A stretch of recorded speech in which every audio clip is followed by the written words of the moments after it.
Hi friends, ಇವತ್ತು ಸಬ್ಸಿಗೆ ಸೊಪ್ಪಲ್ಲಿ ವಡೆ ಮಾಡ್ತಾ ಇದ್ದೀನಿ. ಎರಡು ರೀತಿಯಾಗಿ, ಒಂದು ನಾರ್ಮಲಾಗಿ ಡೀಪ್ ಫ್ರೈ ಮಾಡೋದು, ಇನ್ನೊಂದು ಸ್ಟೀಮ್ ಮಾಡ್ಕೊಳ್ತಾ ಇದ್ದೀನಿ. ಹೆಲ್ದಿಯಾಗಿ ಬೇಕು ಅಂತ ಹೇಳಿದ್ರೆ ಸ್ಟೀಮ್ ಮಾಡ್ಕೊಂಡು ಮಾಡಿದರೆ ತುಂಬ ಟೇಸ್ಟಿಯಾಗಿರುತ್ತೆ. ಹೇಗೆ ಮಾಡೋದು ಅಂತ ನೋಡೋಣ. ಸಬ್ಸಿಗೆ ಸೊಪ್ಪು ಮಸಾಲ ವಡೆ ಮಾಡಲಿಕ್ಕೆ ಒಂದು 300 ಗ್ರಾಮಷ್ಟು ಕಡಲೆಬೇಳೆನ ನೀರಲ್ಲಿ ಒಂದು 4 ರಿಂದ 5 ಅವರು ಸೋಕ್ ಮಾಡಿ ಇಟ್ಕೊಂಡಿದ್ದೀನಿ. ತೊಗರಿಬೇಳೆನೂ ಯೂಸ್ ಮಾಡ್ಕೊಬೋದು. ಹೀಗೆ ಇದನ್ನು ಸ್ವಲ್ಪ ಗ್ರೈಂಡ್ ಮಾಡ್ಕೊಬೇಕು. ಫಸ್ಟಿಗೆ ಒಂದು ಅರ್ಧ ಟೀ ಸ್ಪೂನ್ ಅಷ್ಟು ಸೋಂಪು, ಒಂದು ಒಣಮೆಣಸಿನ್ಕಾಯಿ, ಒಂದು 4 ಬೆಳ್ಳುಳ್ಳಿ ತೊಗೊಂಡಿದ್ದೀನಿ, ಒಂದು ಅರ್ಧ ಇಂಚಷ್ಟು ಶುಂಠಿ ಎಲ್ಲ ಒಂದು ಸತಿ ಗ್ರೈಂಡ್ ಮಾಡ್ಕೊಂಡು ಬರಬೇಕು. ಈ ಥರ ಇದಕ್ಕೀಗ ಕಡಲೆಬೇಳೆನ ಹಾಕ್ಕೊಳ್ತಾ ಇದ್ದೀನಿ. ಫುಲ್ ಡ್ರೈ ಮಾಡ್ಕೊಂಡಿರಬೇಕು, ನೀರಿರಬಾರ್ದು. ಸ್ವಲ್ಪನೇ ಹಾಕ್ಕೊಂಡು ನೀರು ಹಾಕಬಾರ್ದು, ಹಾಗೆ ಗ್ರೈಂಡ್ ಮಾಡ್ಕೊಬೇಕು. ತರಿಯಾಗಿ ನೈಸಾಗಿ ಗ್ರೈಂಡ್ ಮಾಡ್ಕೊಳ್ಳೋದು ಬೇಡ.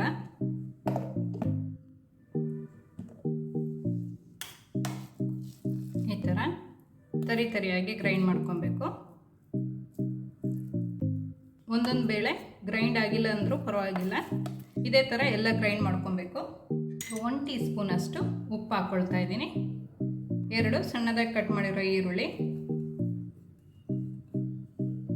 2 ಹಸಿಮೆಣಸಿನ್ಕಾಯಿ, ಕರ್ಬೇವಿನ ಸೊಪ್ಪು ಒಂದು ಸ್ವಲ್ಪ ಕಟ್ ಮಾಡ್ಕೊಂಡಿರೋದು, ಆಮೇಲೆ ಸಬ್ಸಿಗೆ ಸೊಪ್ಪನ್ನ ವಾಶ್ ಮಾಡಿ ಕಟ್ ಮಾಡಿ ಇಟ್ಕೊಂಡಿದ್ದೀನಿ, ಅದನ್ನ ಹಾಕ್ಕೊಳ್ತಾ ಇದ್ದೀನಿ. ಒಂದು ಅರ್ಧ ಕಪ್ಪಷ್ಟು ಎಲ್ಲ ಹಾಕಿ ಚೆನ್ನಾಗಿ ಮಿಕ್ಸ್ ಮಾಡ್ಕೊಬೇಕು. ಎಲ್ಲ ಕಡೆ ಚೆನ್ನಾಗಿ ಮಿಕ್ಸ್ ಆಗಿದೆ. ಉಪ್ಪೆಲ್ಲ ಕರೆಕ್ಟಾಗಿದೆಯಾ ಅಂತ ಒಂದ್ಸತಿ ಚೆಕ್ ಮಾಡ್ಕೊಬೇಕು. ಖಾರ ಬೇಕಾದರೆ ಇನ್ನೊಂದು ಹಸಿಮೆಣಸಿನ್ಕಾಯಿನ ಹಾಕ್ಕೋಬೋದು. ಎಲ್ಲ ಮಿಕ್ಸ್ ಆಗಿದೆ. ಸಬ್ಸಿಗೆ ಸೊಪ್ಪು ನೋಡಿ ಈ ಥರ ಇರುತ್ತೆ. ಸಬ್ಬಕ್ಕಿ ಸೊಪ್ಪು ಅಂತಲೂ ಹೇಳ್ತಾರೆ. ಇದನ್ನು ಹೆಲ್ತಿಗೆ ತುಂಬ ಒಳ್ಳೆಯದಿದು. ಇದನ್ನ ಈಗ ನಾನು ಅರ್ಧ ಮಾತ್ರ ಡೀಪ್ ಫ್ರೈ ಮಾಡ್ಕೊಳ್ತಾ ಇದ್ದೀನಿ, ಇನ್ನರ್ಧ ನಾನು ಇಡ್ಲಿ ಪಾತ್ರೆಯಲ್ಲಿ ಬೇಯಿಸ್ಕೊಳ್ತಾ ಇದ್ದೀನಿ, ಸ್ಟೀಮ್ ಮಾಡ್ಕೊಳ್ತಾ ಇದ್ದೀನಿ. ಈಗ ಸಣ್ಣ ಉಂಡೆ ಮಾಡ್ಕೊಳ್ತಾ ಇದ್ದೀನಿ. ನಿಮ್ಗೆ ಎಷ್ಟು ದೊಡ್ಡ ವಡೆ ಬೇಕೋ ಅಷ್ಟು ತಗೊಳ್ಳಿ. ಈ ಥರ ಉಂಡೆ ಮಾಡಿಕೊಂಡು ಮಧ್ಯದಲ್ಲಿ ಈ ಥರ ಇಟ್ಕೊಂಡು ಪ್ರೆಸ್ ಮಾಡ್ಕೊಳ್ಳಿ. ಈ ಥರ ಮಧ್ಯದಲ್ಲಿ ಸ್ವಲ್ಪ ದಪ್ಪ, ಸೈಡಲ್ಲಿ ಸ್ವಲ್ಪ ತಿನ್ನಾಗಿರಬೇಕು. ಈ ಥರ ಮಾಡಿ ಇಟ್ಕೊಳ್ಳೋಣ.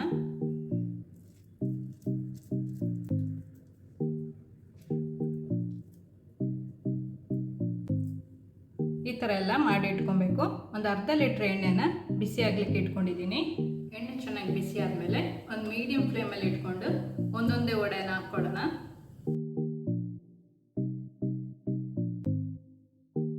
ಒಂದು ಸೈಡ್ ಸ್ವಲ್ಪ ಕಾದ್ಮೇಲೆ ಮಗ್ಚಿ ಹಾಕೋಬೇಕು.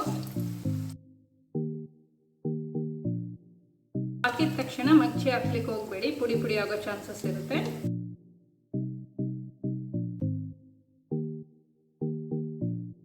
ಎರಡು ಸೈಡ್ ಚೆನ್ನಾಗಿ ಬೆಂದಮೇಲೆ ಗೋಲ್ಡನ್ ಕಲರ್ ಆದಮೇಲೆ ತೆಗೆದುಬಿಡಬೇಕು.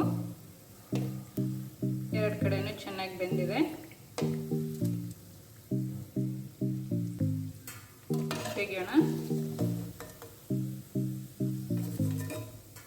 ಈ ಥರ ಇದೇ ಥರ ಡೀಪ್ ಫ್ರೈ ಮಾಡಿದ್ರೆ ಹೆಲ್ದಿಯಾಗಿನೂ ಮಾಡ್ಕೊಬೋದು. ಇದೇ ಥರ ಎಲ್ಲ ಮಾಡಿ ಇಟ್ಕೊಬೇಕು. ಈಗ ನೆಕ್ಸ್ಟ್ ಹೆಲ್ದಿಯಾಗಿ ಹೇಗೆ ಮಾಡೋದು ಅಂತ ನೋಡ್ಕೊಳ್ಳೋಣ. ಇಡ್ಲಿ ಪಾತ್ರೆಯಲ್ಲಿ ಸ್ವಲ್ಪ ನೀರು ಇಟ್ಕೊಂಡಿದ್ದೀನಿ.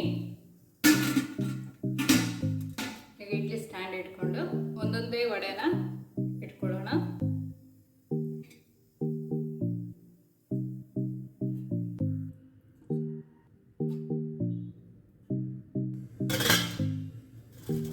ಎಂಟು ನಿಮಿಷ ಇದನ್ನ ಸ್ಟೀಮಲ್ಲೇ ಬೇಯಿಸ್ಕೋಬೇಕು. ಈಗ 8 ನಿಮಿಷ ಆಗಿದೆ. ಗ್ಯಾಸ್ ಆಫ್ ಮಾಡ್ಕೊಳ್ಳೋಣ. ಓಪನ್ ಮಾಡ್ತಾ ಇದ್ದೀನಿ. ಸ್ಟೀಮ್ ಮಾಡಿದ ವಡೆ ರೆಡಿ ಇದೆ. ಡೀಪ್ ಫ್ರೈ ಬೇಡ ಅಂತ ಹೇಳಿದ್ರೆ ಈ ಥರ ಹೆಲ್ದಿಯಾಗಿ ಸ್ಟೀಮ್ ಮಾಡಿಕೊಂಡು ತಿನ್ಬೋದು. ತುಂಬ ಟೇಸ್ಟಿಯಾಗಿರುತ್ತೆ. ಇದನ್ನ ಪ್ಲೇಟಲ್ಲಿ ಸರ್ವ್ ಮಾಡ್ಕೊಳ್ಳೋಣ. 2 ಥರ ಮಸಾಲ ವಡೆ ರೆಡಿ ಇದೆ. ಇದು ಎಣ್ಣೆಲಿ ಫ್ರೈ ಮಾಡಿರೋದು, ತುಂಬ ಕ್ರಿಸ್ಪಿಯಾಗಿ ಒಳಗಡೆ ಸಾಫ್ಟಾಗಿ ತುಂಬ ಚೆನ್ನಾಗಿರುತ್ತೆ. ಅದೇ ಥರ ಸ್ಟೀಮ್ ಮಾಡ್ಕೊಂಡಿರೋದನ್ನು ತುಂಬ ಚೆನ್ನಾಗಿರುತ್ತೆ. ಮನೇಲಿ ಒಂದ್ಸತಿ ಟ್ರೈ ಮಾಡಿ ನೋಡಿ. 2 ರೀತಿಯಾದ ವಡೆ ರೆಡಿ ಇದೆ. ನೀವು ಸಹ ಮನೇಲಿ ಟ್ರೈ ಮಾಡಿ ನೋಡಿ. ಈ ವಿಡಿಯೋ ಇಷ್ಟ ಆದರೆ ಲೈಕ್ ಮಾಡಿ, ಶೇರ್ ಮಾಡಿ. ಈ ಚಾನಲ್ಗೆ ನೀವಿನ್ನೂ ಸಬ್ಸ್ಕ್ರೈಬ್ ಮಾಡಲಿಲ್ಲ ಅಂದರೆ ಸಬ್ಸ್ಕ್ರೈಬ್ ಮಾಡಿ. ಸಬ್ಸ್ಕ್ರೈಬ್ ಪಕ್ಕದಲ್ಲಿರುವ ಬೆಲ್ ಬಟನ್ ಪ್ರೆಸ್ ಮಾಡಿದರೆ ನನ್ನ ಹೊಸ ವಿಡಿಯೋ ನೋಟಿಫಿಕೇಷನ್ ನಿಮಗೆ ಬರುತ್ತೆ.